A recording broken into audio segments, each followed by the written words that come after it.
Hello there. How are you? Man, it's been a minute. It's been a while since I posted in here, posted in the interviews, posting in the videos.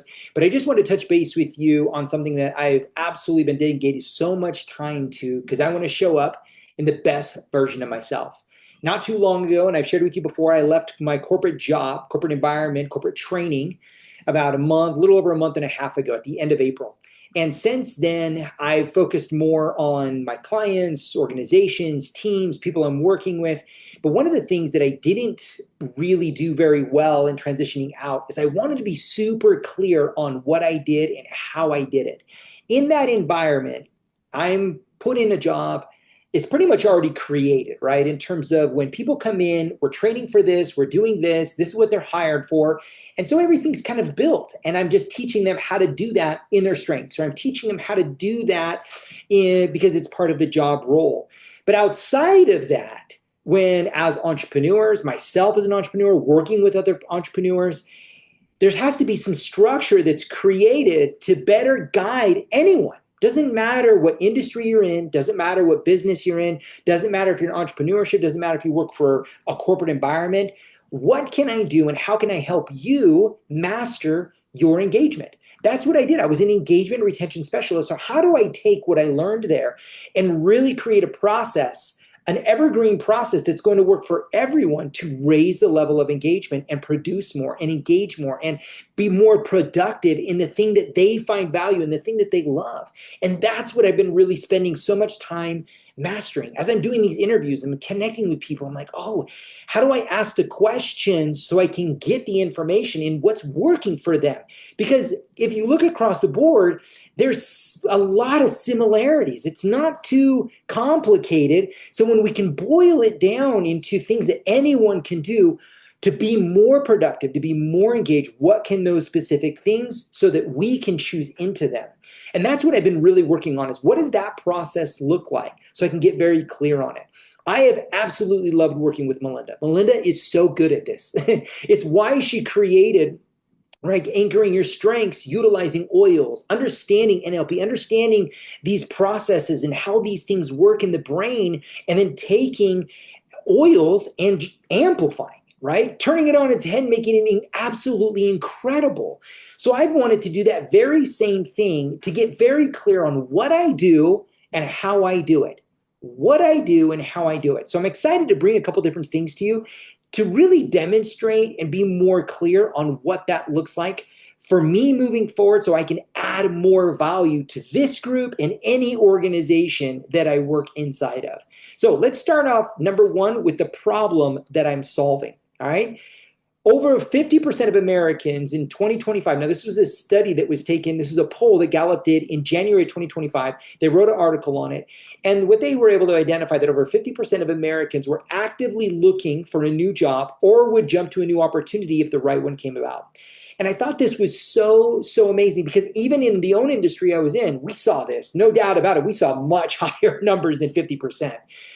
And maybe it was the industry I was in, but overall, we saw this to be very much true.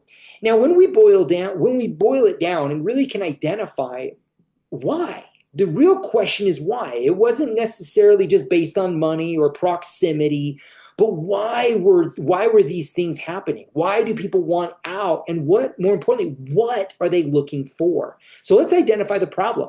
4 critical engagement and retention killers that you're overlooking, that you're probably not even aware of, okay? Number 1 is going to be lack of direction, no sense of purpose, and unclear expectations.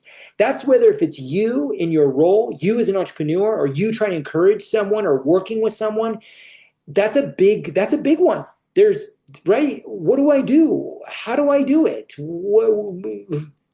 We have so many unclear expectations, and that's common. It's really common. The next is ineffective onboarding and training development.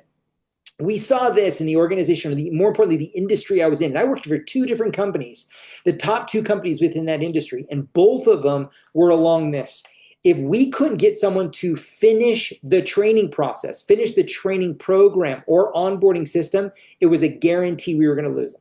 They were going to lose them because they weren't trained, number 1, right? The second thing is that maybe we lost them because of attendance. We lost them because they were just absolutely unengaged. They didn't finish the training because they didn't want to actually do the job, right? So this is a big one. If you don't have an onboarding process showing people how to do it, what they need to do, maybe they come up against a roadblock or a problem, do they know? Do they absolutely know how to overcome it or what to do next? That's critical. Non-existent well-being tools. Organizations that invest in mental, emotional, and physical well-being see up to a 400% increase in engagement and productivity. That is not a small number. 4 times more productive. Now, let's just look at ourselves. Let's forget about what's going on out there. Let's look at ourselves. Are you overworked, right? Are you exhausted, physically exhausted, mentally exhausted, emotionally exhausted? Coming out of the industry that I worked in, right? The logistics industry, I was working nights. My sleep, terrible. I couldn't, and I coached while I was working there. I had clients, I worked with other companies, but I was a shell of my potential, right? I was a fraction of what I could actually do. And I look now, stepping away for now this, month and a half, time to think, time to create. I could have never really fine-tuned this until I really took that time. And my capacity has dramatically increased. I'm so much more productive. Me. And I think about, right, all the people that I work with, yourselves and other people that I engage in. It's not that you don't have a big enough why. It's not that you don't know what you want, but often do you lack the capacity to do it, right? To mentally think about it. This right here, no opportunity to do what I do best. Now, this is where your strengths comes into play. Gallup works with 90% of Fortune 500 companies, and those companies utilize Gallup strengths assessment so that they can identify the strengths of the individual, so they can bring the best versions of themselves into those roles. But when that isn't available, because let's be honest, maybe you have your strengths, but you don't have the training. You don't have the information, right? You just have this report. You've only read it once, or maybe you've never even read it. So you don't really have the tools available to actually utilize your strengths in what you're doing. Or maybe you're not supported in utilizing your strengths in what you're doing. Maybe there's no process in knowing how to do that. But this right here is a great number. When individuals are empowered to work authentically, utilize their natural talents, they're 600% more engaged, resulting in higher productivity, right? They can give more, so they accomplish more.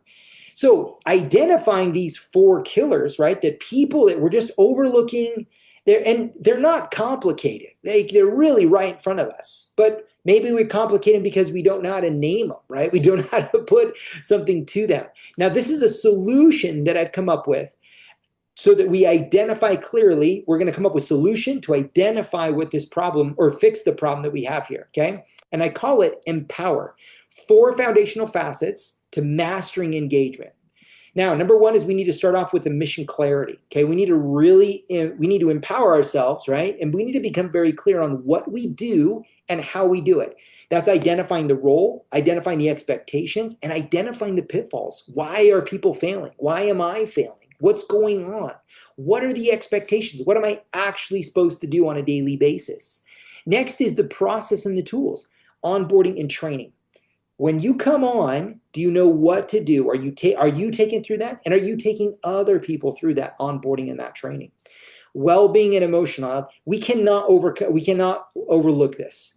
Mental, emotional, and physical capacity, meaning my output, right? How much output do I have to invest in the things that I want to do? And the last, of course, is realizing your strengths. Aiming your strengths at what you do. I have this, I have this, I have this, and I want to bring the best versions of myself to my role, to meet the expectations, to do what I do best. This right here is my labor of love. I've loved working with Melinda. It's clear to me what her passion is, what her labor of love is, what she works day in and day out to make sure she is putting out there and changing the world. This is how I want to do it. This is what I see. When I see the people that I've worked with in those environments, when I'm working with people even outside of those environments, entrepreneurs that want more, it's not hard to see where they're struggling. And we can fine tune this to really help people and really engage more. Now I'm going to be doing a workshop. We're going to be posting some more information in here on the group. It's going to be on June 14th. It's going to be 4 hours. You're going to love it. I'm super excited. I'll be inviting all of you to it. I'll post more information on this in the coming week. I just wanted to kind of share with you what I've been working on, what I'm passionate about, a clear process, a clear system to make sure we're clearly identifying and working on these things, because ultimately we want to raise our productivity. We want to do more with what we have, right? Bring the best versions of ourselves. So I'm excited to see you. I'm excited to work with you. I'll be posting the videos again, posting the interviews. We're back in it. I just wanted to get super clear in my processes. Love you guys. Have a beautiful day. We'll talk to you soon. Bye-bye.